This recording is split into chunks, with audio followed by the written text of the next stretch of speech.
What's up, everybody? My name's Paul, and you're watching the To-Do List. Today, we're covering survival of engineering. Let's get into this. So, first of all, I think you guys should know that I've been doing this a while. A while being my fourth year, so my eighth semester. I am on like a 5-year plan, but this is my eighth semester of engineering curriculum here at Liberty University in Lynchburg, Virginia. I've been around. I've been around the ring a couple times with this, and had my successes and had my failures. I've seen a lot of people, and I'm going through this with a lot of people through engineering. So I'm just gonna share some things from my experience, some things that I've gathered along the way from professors and from other people suffering right there along with me. First off, to get started, you probably, if you're watching this video, maybe you're just starting freshman, it's your first semester, first year, and you're really struggling somewhere in the calculus, maybe calculus 2, somewhere in there. That probably hit a bone. It struck your funny bone in the wrong way. Well, I've got good news and bad news. If you're not having a good time, well, you're not gonna have a good time. And if you are having a good time, well, good for you. It's gonna get worse, and then you won't have a good time. Just kidding, all kiddings aside, it's challenging. It's certainly a challenge, and it's gonna take some grit to get through it. But if you band together with some friends, help out, drink your Red Bulls, whatever you gotta do, you get through it, and I had a tough time getting through it. I did not do great through Calculus 2. Did a little bit better Calculus 3, a little bit better differential equations, but it was hard. It was hard. In high school, it was my forte to be good at, math and science. And if you're here, you're probably either in those first years or you're about to, looking into starting an engineering program. You've probably heard your high school teachers go, "Hey, you're really good at math and science. You should check out engineering." And well, they would be right. You'd be right. If math and science is your deal, that's your butter, that really bakes your beans, then yeah, give it a look. And if the projects and the software and the analytics of it seem interesting to you, then you'll probably find a way to get through the program, even if something, the math or some science, is not your particular favorite. Anyways, gosh, what a rant. Man, not too many people really listen to me. There are a few, and you know who you are. If you know who you are, leave a comment. Don't even leave a comment. Never mind. You guys are the best. You guys are the best. You listen to me rant about how painful this is, and you probably rant back at me about how painful yours is, and I love that. That really is a key. That's the key. Boom, there's your tip. Rant about it. Get your anger and aggression out in the class. Just rant about it and call it a day, and you'll be fine.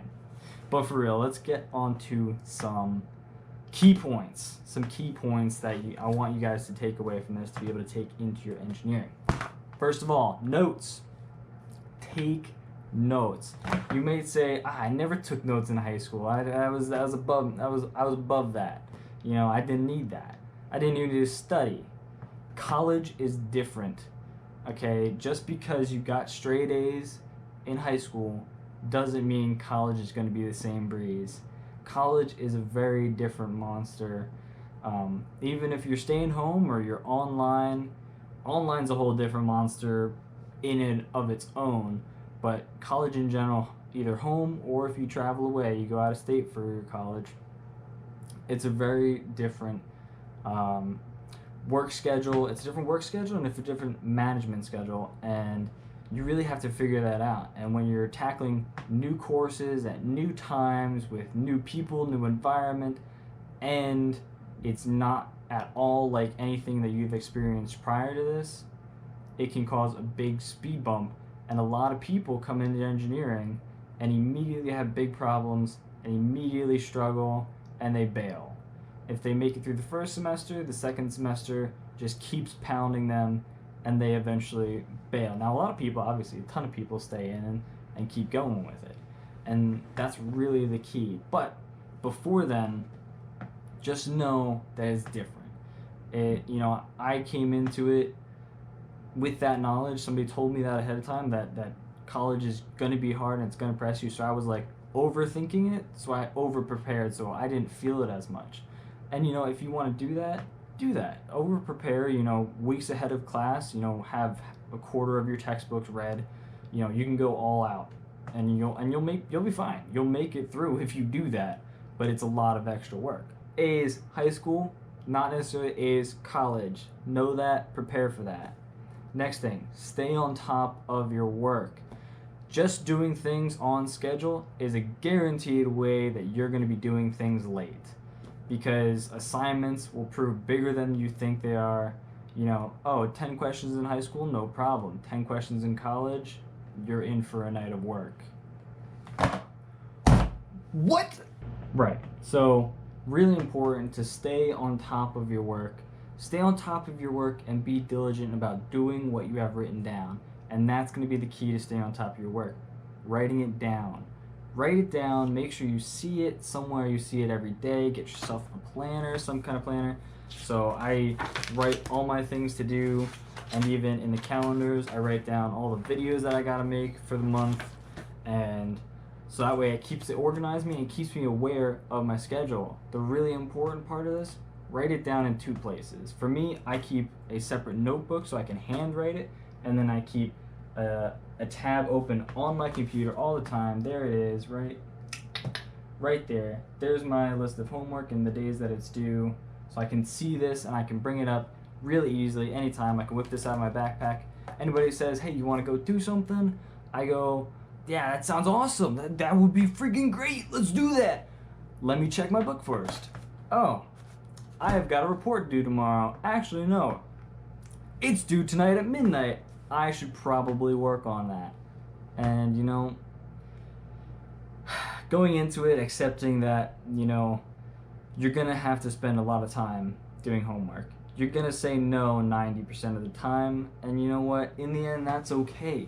Because if you're going into engineering, it's not because you want to have a party college life.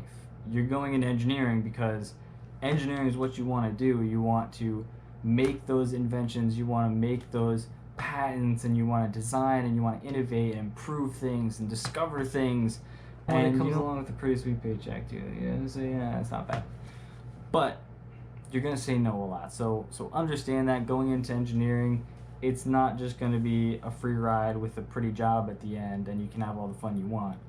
You do have to buckle down, say no a lot. But you know what? You do get to say yes sometimes. Because that's important. Make sure that when you're writing all your homework down, that you also maybe include a schedule of your day so you understand where you have free time and where you definitely don't. And schedule your homework. Absolutely make sure you schedule your homework time. It's important. And allow for buffer, because some homeworks turn out to be a lot harder than you think. Number 3, know your books ahead of time. I kind of mentioned it earlier on, but knowing your books ahead of time is really important so that the first day that your professor is teaching, he's expecting you to already have some knowledge, some information on what he's going to be teaching on, lecturing on, whatever.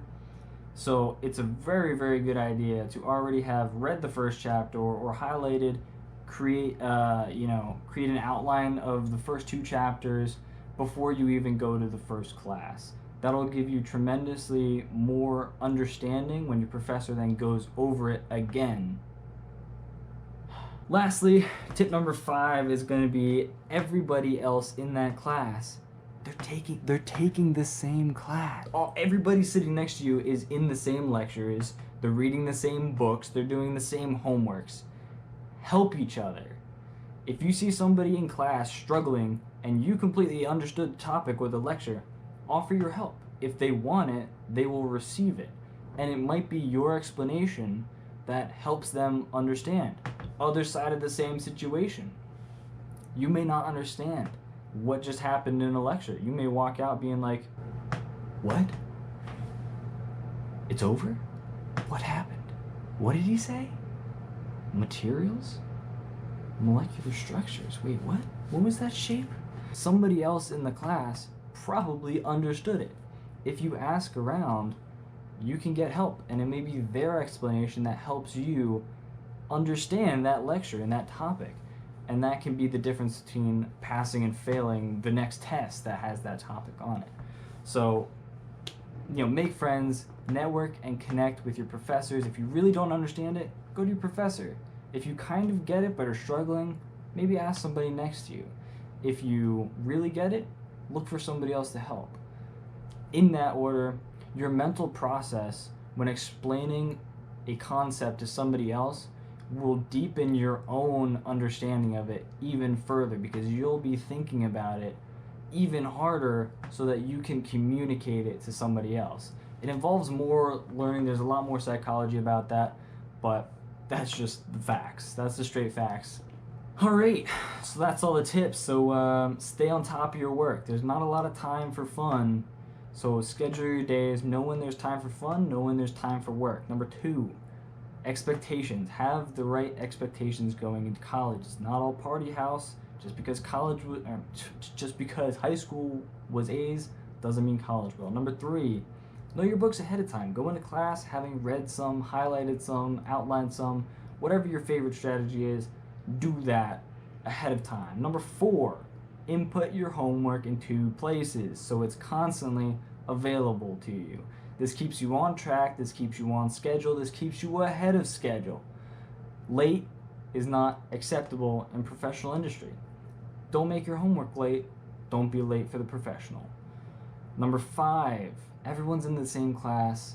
Your professor is trying to communicate that information to you, or he should be.